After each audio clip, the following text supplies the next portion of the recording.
Right folks, and welcome back.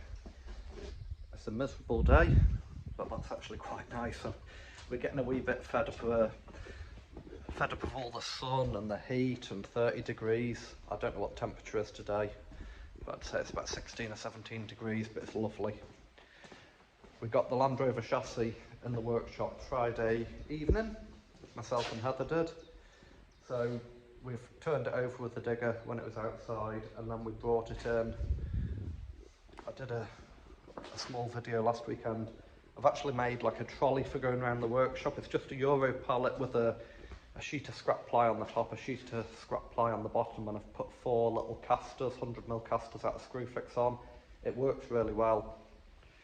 That chassis is about 260 kilo, and when we got the chassis on the trolley, you could move it with one finger. We did polish the concrete and get it as level as we could when we did the workshop floor, which is a bonus. And we've swept it and we've painted the bay where the chassis is going, just so everything, when you're moving engine cranes and stuff, just so it's a lot easier. Anybody that's done this sort of work, you'll know. I've tried changing engines and tractors on rough concrete floors, and it's hard work. It's really hard. You get stuck on a bump and you just can't move anything. Now my workshop's still not finished, so I've got no lights in here. I've got the door shut because I've got that end door open and the wind just blows through. That's west heading for Ireland, and if I open these doors, then it blocks the light to the chassis. So I've got a couple of LED lights set up, and I'm just kind of inspecting the chassis as to where we missed painting it because it was upside down. So I'm going to touch the patches up. But I am waiting on some more brackets. I've never done this before. I've restored a Landrover, but not one this bad. So I'm having to order some of the body brackets that are rotten. So it's probably hard to see, but the brackets where the tubs sit on, I've had to order them. I've ordered them in galvanised steel, so I'll have to T-wash, acid etch, and then I'll bolt them with stainless steel bolts onto the chassis and get them on. I've just ordered the brake lines. I've ordered Cunifer brake lines. I'm having a company make them for me. I do have a brake pipe flaring kit up there, and I've got brake lines. But the thing is, all the brake lines for the chassis were £60 delivered in Cunifer. I've only got copper. So I think £60 cheap. My time,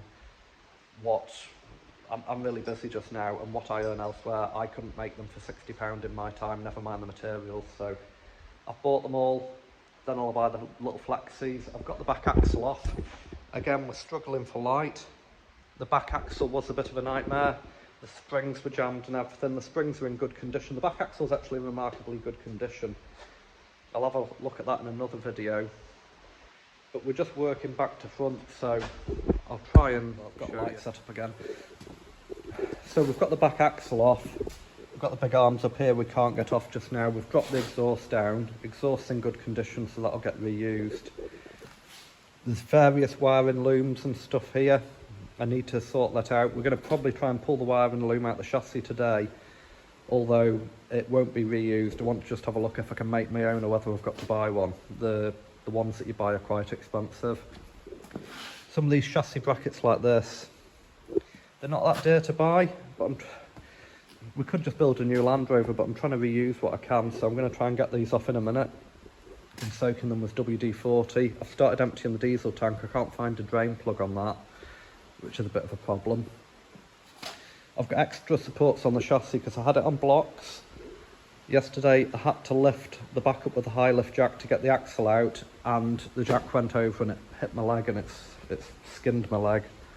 Probably see where I threw the high lift jack in a temper. But this is what we've been up to. It's going to be a slow old rebuild, although, well, Heather thinks we're getting on a lot faster than we might have been. See, I've got sawdust everywhere because we lifted the chassis up and it fell, and I didn't realise how full the diesel tank was. I've took 40 litres out of the tank and it still looks about half full. So this is where we're at. That chassis, you want to see the rust. This is rust that keeps falling off the chassis. But yeah, we're trying to get the back half of that rebuilt, brake lines, wiring loom, and then get the back body on. Right, so I'm in the dark trying to strip the Landrover axle. Some of the parts are actually in really good condition, like these radius arms. They look slightly rusty, but I think these will clean up and we'll reuse them. The bushes are good. But this one, look, that's a locking nut and somebody's put it on back to front. Like, what sort of a muppet does that, you know? That must have took a bit of actual threading on. If anybody's used locking nuts before, trying to get that threaded, we'd probably have to hammer that on. So we've got the shock absorber mounting brackets off after a hell of a fight. I would say they have been off before because there's two different sorts of bolts. That bolt there is not original. Oh, that one, it snapped, took a lot longer. Obviously somebody's done some work to this. Now the brackets themselves look okay, but they are rusty. So that's heavy duty degreaser, you can see it kind of working just now. I think it's phosphoric acid and it's 85% solution. You can actually taste the gas off it, which isn't very nice. So you're supposed to water that down to use it. But I'm going to leave them for a week. Well, 5 days. I'm going to put a piece of wood over the top so nothing drinks it. And we'll see what happens. Right folks, so I'm sorry about the video quality, but it's really dark in here. We need to get some light and set it properly. So we've had another morning at this. We spent yesterday at it, today's Sunday. We're just really undoing these bolts, WD-40, wire brushing. We've actually run out of WD-40, so we've used all the bits and bobs that we've got. So we've soaked everything on the back end. We've got most of the brackets off we wanted off this weekend. We've soaked everything again. I've got to work out how to drain the diesel tank down. I've had about 40 litres out of it, but there's still some in it. So that'll be the next task. Got bits soaking in, heavy duty degreaser. Gonna probably get the wings off. I was gonna get the chassis loom out, but I can't get it out because the wing's in the way. So I'm probably gonna get the wings, front wings off, radiator, grille, front axle, attack that, get that out, top shaft, check that. I know the back top shaft's bent, but I don't know what top shaft I need because that's not the original axle. I believe that's the Range Rover P38 axle. If anybody knows which one it actually is before I order bits, drop it down in the comments below. So yeah, we're going to start dismantling the front end and then start building the chassis up. Hopefully the brake pipes will come this week and we'll start getting it built back up. But the more I look at this chassis, it's flaky and it's nasty. But there's only a couple of holes in it. It's a lot better than I thought, and I'm half regretting wasting the money on a galvanised chassis. This chassis here, I think when we get it stripped down, we'll give it a jet wash and we will inspect it and just, I think it's too good to scrap. I think that could be another project. If anybody knows of another Land Rover knocking around that's dirt cheap, that's maybe got a rotten chassis but got all the ID, I'd be interested in buying one and just park it in the back ready for the next project. Fancy doing a 110 truck cab, maybe with a different engine.